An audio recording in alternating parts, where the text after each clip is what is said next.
بسم الله الرحمن الرحيم الحمد لله والصلاة والسلام على رسول الله. Your Excellency, Honorable Deputy Prime Minister, Minister of Foreign Affairs, Ishaq Dar. Your Excellency, Honorable Ministers, members of the Cabinet of Pakistan, the ones who spoke so warmly and so eloquently, and indeed in a very convincing way about the great value proposition that is standing in front of us and is ours to lose, and inshallah we will not lose it, given the vision and the determination of our leaders, of our people, and of our great, vibrant private sectors and the investors from both sides, who I am honored to be with in this Saudi delegation and to have the opportunity to interact and meet with our colleagues and partners from the Pakistani side. Let me thank everyone who spoke about the warm welcome. And I can tell you, we felt the warmth of the Pakistani friendship. We felt the bond just as the door of our airplane opened last night, before we felt even the warmth of the air of Pakistan. And we have been embraced with open arms, open hearts, every second of our presence here, like every time we come to Pakistan. This is not my first visit. I've been here quite a few times, and every time we come, we see that Pakistan is not a second home. It is indeed just another very close home to us, and we are not amongst friends, we're amongst family.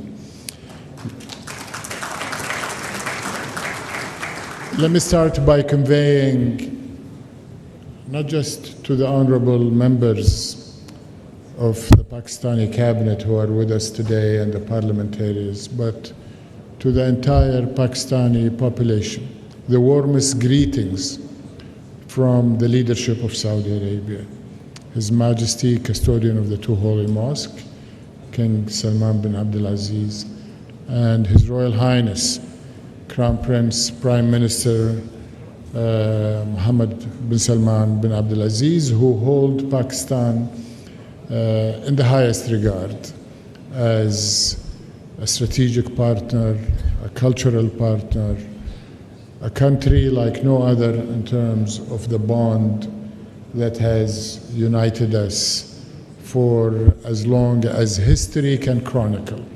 Of course, the modern relationship of Saudi Arabia and Pakistan has its roots from the founding of Pakistan. Saudi Arabia was with the Pakistani people as they created their own nation in 1947. And soon after that, we entered into a treaty of partnership in 1951. So very soon we will be marking 75 years since the entry into that treaty. But Saudi Arabia and Pakistan need no agreements, no treaties. We are united, we are bonded, we are connected. Our Islamic relationship and our spiritual relationship have been created 1400 years ago with the advent of Islam, and the Muslim people in this region were one of the first to enter into Islam, and all of us studied early in our childhood how the people of the Sindh Valley embraced Islam so passionately, and we continue to see it. We see it in Saudi Arabia with over 2.5 million Pakistanis who are supporting our country, who are making Saudi Arabia tick with their contribution in every aspect of our economy and our society. We see it in over 160,000 Pakistanis who participate every year in Hajj. We see it in over 1.8 million people who travel to Saudi Arabia for Umrah every year, and in a way fuel that bond that unites our people. I am grateful that after our arrival last night, we saw that warmth and that bond and that reception from the top of the leadership of Pakistan. The Honorable President of Pakistan, Ausaf Zardari, who is traveling today to a foreign destination, insisted on receiving us late in the evening last night and spent a good amount of time impressing on us his own personal belief and commitment to the relationship between Saudi Arabia and Pakistan, and that Pakistan is always there for Saudi, and that he sees the potential, the complementarity, the synergies, the great value proposition that each of our country makes available to each other if only we would realize it. And he called on all of us today to work towards that common objective.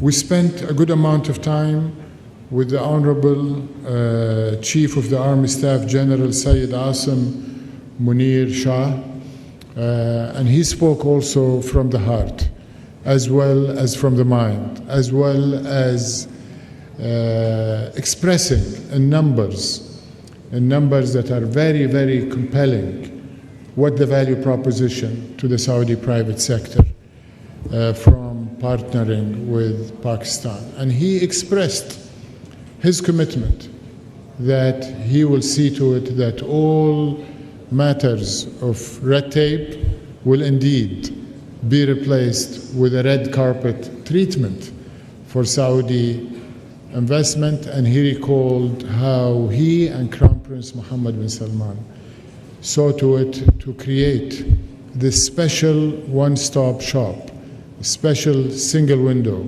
this special bureaucracy elimination mechanism, the Special Investment Facilitation Council, SIFC, which many of the honorable members of the cabinet are also members of and are seeing through that mechanism, as well as the other reforms that are undertaken by the Honorable Prime Minister, will undertake to make Pakistan not only one of the highest return investment destination, but one that is low risk, very much financeable, bankable, and attractive for Saudi investors. And the Honorable Prime Minister will be speaking to the Saudi delegation later this evening, and will be presiding over an exchange of agreements and MOUs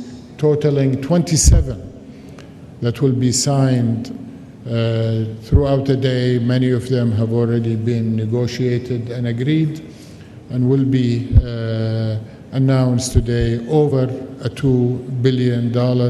And these are very much organic agreements that have been reached without the strong facilitation that we're embarking on. I'm happy to hear what the ministers have said. I'm happy about the efforts of the Ministry of Commerce and its commitment to increase the trade. Trade between Saudi Arabia and Pakistan has already increased significantly by 80%, from $3 billion in 2019, $3 billion US dollars, to $5.4 US dollars. We are also reasonably encouraged by the number of Pakistani investment licenses that have also more than doubled in the last couple of years, reaching 2,000 Pakistani investors in Saudi Arabia. And the FDI stock in Saudi Arabia of Pakistani investment is already exceeding $1.6 US. We are committed to and extremely encouraged by the announcement by His Royal Highness the Crown Prince committing the front end of Saudi investment into Pakistan, which is $5 billion. This was announced during the visit of the Honorable Pakistani Prime Minister when he, Shahbaz Sharif, when he visited a week or two after he was appointed in his role after the election. And there was a meeting in Mecca, essentially within the confines of Al-Haram al-Sharif. Honorable Finance Minister and others were there wearing their ihram thobes, and I was also honored to be there, and we saw the warmth, the mutual commitment from both leaders. And that, what I call the front end of Saudi investment, was committed. And of course, the PIF has a leading role. I am glad that we have the PIF represented with us in strength here in this delegation, not only representing the PIF, but also bringing many of the PIF portfolio companies, which is going to be spearheading the Saudi investments, including Aqua Power and renewable energy, including Manara and minerals. And I think these numbers, in my opinion, are only the tip of the iceberg. I think the limits, there are essentially no limits to what Saudi Arabia and Pakistan can do in the economic sphere, just like there are no limits to our friendship, to our bonds, to our historic relations, to our political relations at the highest level, from the days Saudi Arabia and Pakistan were created in the last century to many, many centuries in the future. I think it's been mentioned by our dear Pakistani partners. They have spoke about Saudi Arabia better than I would be able to speak about Saudi Arabia. And that again illustrates the kind of bond and complementarity that we have together. But let me say that Vision 2030 is not only doing well, it's actually ahead of schedule, and we're moving to start thinking about the next phase of envisioning the future. And the future of Saudi Arabia is going to be one of prosperity, it's going to be one of empowerment of the people of Saudi Arabia, empowerment of our private sector and our companies, of which we're very, very proud, and many of them are with us today, over 50 companies that have been breaking their schedules and their commitments elsewhere to be in this delegation, to be here in Pakistan this week. But Vision 2030, and this is the key point about Vision 2030, I want to say, is also about extending our prosperity to our partners and to our friends and to the countries that we need as much as they need us. Because no single country, no matter how rich, no matter how strong financially, can compete in the global world we live in today. You need demographics, you need large markets, you need human resources, in addition to capital. And Pakistan and Saudi Arabia together provide that complementarity, provide that scale. But you also need geographic reach, and we see that Pakistan is uniquely positioned geographically with your location extending from the Arabian Sea all the way into the heart of Asia, Central Asia, China, all of the Caspian countries are markets and resources that are available to Saudi investors to reach through partnering with our Pakistani friends. In terms of what we can do together, I think first and foremost, we want to support Pakistan continuing on its economic stabilization. Without Pakistan reaching its economic stability, it's very difficult to do things together. What has been done in the short period, the last 2 years, is quite impressive, Your Excellency, Minister of Finance. And we think it's only the beginning, because once the momentum is created, there is no stopping you, and Saudi Arabia has been and will continue to be your partner to achieve that economic stability. A key element for the private sector from Saudi Arabia to contribute to is substituting exports that we are getting from other markets to more valuable, higher quality, and indeed lower cost exports from our brotherly nation of Pakistan. And we heard from the leaders yesterday not only about the mining and the natural resources, the granite, the marble, the building materials, where Saudi Arabia is the largest construction site in the world. Make no mistake about it. And we will be, in the next few years, awarding construction and material procurement contracts reaching about 1.8 trillion US dollars. Last year, the value of construction and EPC procurement, including materials, was $150 billion. This year, it's 180. It will be about $200 billion annually of contract and material procurement awards year after year.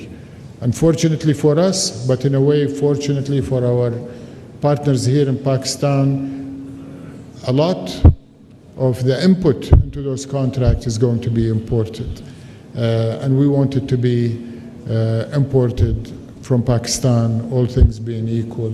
In fact, we will compromise a little bit to make it come from Pakistan. So a great opportunity. Beyond trade, I think investing jointly in Saudi Arabia, investing in Pakistan, investing in third countries that are adjacent to Pakistan is an area that, as I mentioned earlier, with no limits.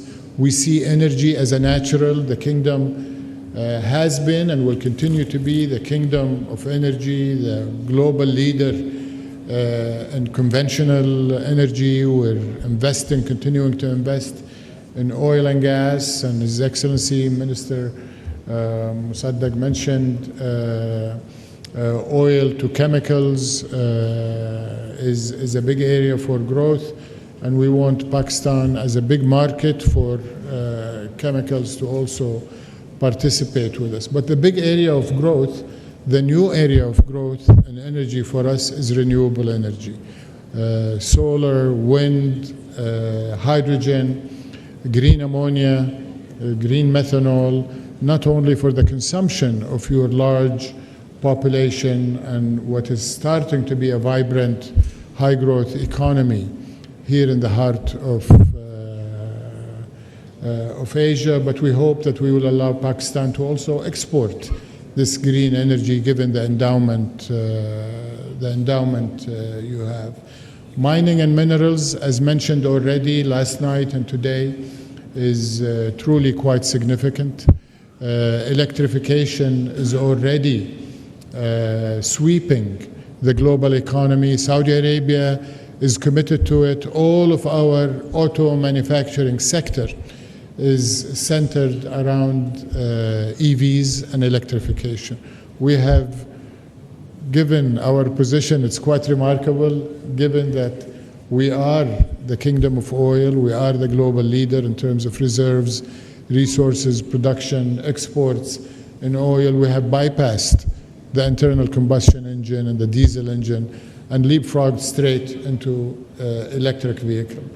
That means that not only are we going to consume those EVs in Saudi, we're going to export them, but also we see the electrification sweeping the world. We see the demand on high voltage cables for transmission across borders and within countries. And we see that happening in Asia, from Pakistan all the way to Central Asia, where there is a lot of capped electric production that needs to be exported. But the unlock for that, as mentioned, is going to be copper, aluminum, and cable manufacturing. And this is one of those areas that we can't wait to work together to unlock for Pakistan, for Saudi Arabia, and indeed for the global economy. I am glad that we have with us a newly formed joint venture, Manara, between PIF and Ma'aden, our national champion in mining, and they are eager to start a number of initiatives in mining, but the first one we hope to conclude in the next few weeks will be for them to enter into the Reko Diq project with the state-owned enterprises of Pakistan and Barrick Gold, who is working in Saudi Arabia and sees our partnership as additive to the project. And I think this is just sort of a pilot project that we hope will be multiplied many times over. We see ICT as a huge area where Pakistan has a near unlimited potential.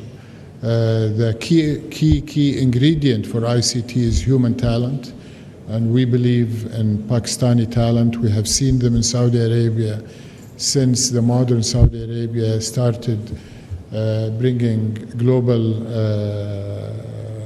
human resources. Pakistanis were one of the first to come to Saudi Arabia and create Aramco through their human resources. Pakistani expertise was there early for our banking sector, and as Musaddiq mentioned, even as consultants and subject matter experts.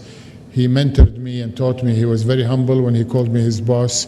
He was actually telling me how to build an industrial cluster in Saudi Arabia, and we took his advice, and we're very proud that our industrial sector is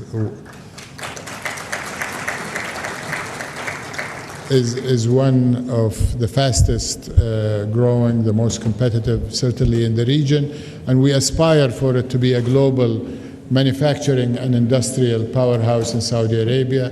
We're looking to make Saudi Arabia the hub for global supply chain resilience, not just to meet domestic and regional, but global. And we want to do that by leveraging what you have in Pakistan. And I talked about mining, I talked about energy. We certainly want to leverage your human resources and your ICT sector. We have coined our reshoring initiative in Saudi Arabia as green shoring, to bring that green energy, and I think we can extend that concept to Pakistan if we can employ the Saudi companies that are active in renewable energy generation to embed it in some of the mining resources that have been mentioned, given that Pakistan, I understand, could be the fourth richest country in copper. So ICT, from manufacturing of components to software development, cloud computing, AI, data processing hub. Of course, food security has been brought to the fore with the recent conflict in Europe. The Russia-Ukraine war, I think, reminded the rest of the world that food security is a global issue. And it's certainly an issue in Saudi Arabia, where for generations we've been enjoying imports of Pakistani grains, especially Peshawar rice from my childhood. I remember it was our favorite food stock, of course meats and poultry, aquaculture and fishing, and the list goes on. We believe Pakistan, as we heard yesterday from the Honorable Chief of Army Staff, can become again the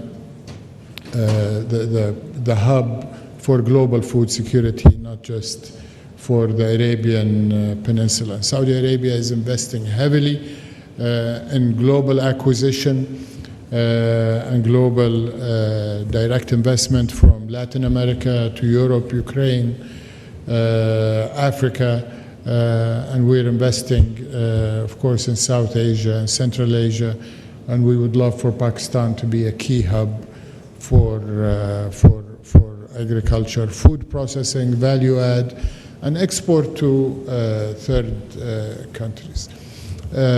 Honorable Deputy Prime Minister, Minister, these are only a few examples of what I see as low-hanging fruits, continuing with the food metaphor, and really ready for us to grab and turn into opportunities, to increase the confidence that thousands of other Saudi companies need to have to come with the 50 companies that came with me today. And we need to also create a highway that brings the great capabilities of Pakistan and the Pakistani people to continue what they are doing in Saudi Arabia, not only contributing to the Saudi Arabia of the future that we're building with Vision 2030, with their human talent, but also to bring the capability of Pakistani enterprises. And for them, from both sides, I can tell you in no uncertain terms, and I've heard it repeatedly from the leadership, from my boss, from the leadership of Pakistan last night, and the Prime Minister during his visits to Saudi Arabia in March and in May when he came for the World Economic Forum special meeting. Both governments are committed to allow, to permit, to facilitate for the private sector to take its due position as the locomotive that will be pulling both economies, both governments, both leaders, everybody on the government side of both nations sees that the private sector is the driver of our respective economies today, and certainly will be more so in the future. So you can count on us to be right there with you, behind you, supporting you to make the opportunities that are right there for you to grab. And once again, I say there is no limit. The sky is the only limit to what we can do together. So thank you, Your Excellencies. Thank you, ladies and gentlemen.